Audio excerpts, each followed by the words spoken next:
দেওয়া আছে দো the moon gives us light it does not have the light of its own.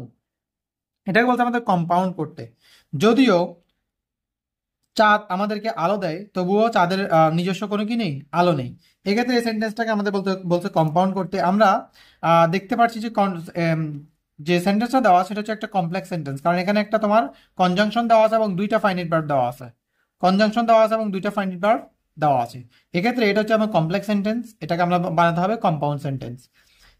তো compound sentence আমরা জানি, কমপ্লেক্স সেন্টেন্স যদি দো দেওয়া থাকে তাহলে কম্পাউন্ড করার জন্য আমাদের লিখতে হয় কি, বাট। আর বাট লিখতে হবে দুইটা সেন্টেন্সের মাঝখানে। তাহলে এখানে দুইটা সেন্টেন্স, এখানে যে কমা দেওয়া আছে এখানে আমাদের লিখতে হবে বাট। বাট লিখলে আমাদের কি হয়ে যাবে, কম্পাউন্ড হয়ে যাবে, রাইট?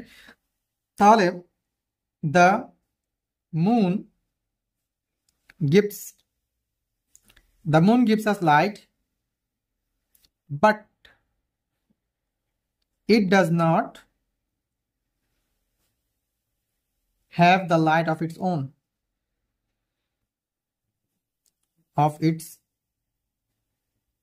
On, right? তাহলে দো the moon gives us light it does not have the light of its own, এটাকে যদি আমরা কম্পাউন্ড করি, the moon gives us light but it does not have the light of its own. তো দো conjunction দো এর জন্য আমাদের কোঅর্ডিনেট কনজাংশন বাট লিখতে হবে কম্পাউন্ড করার জন্য। ওকে।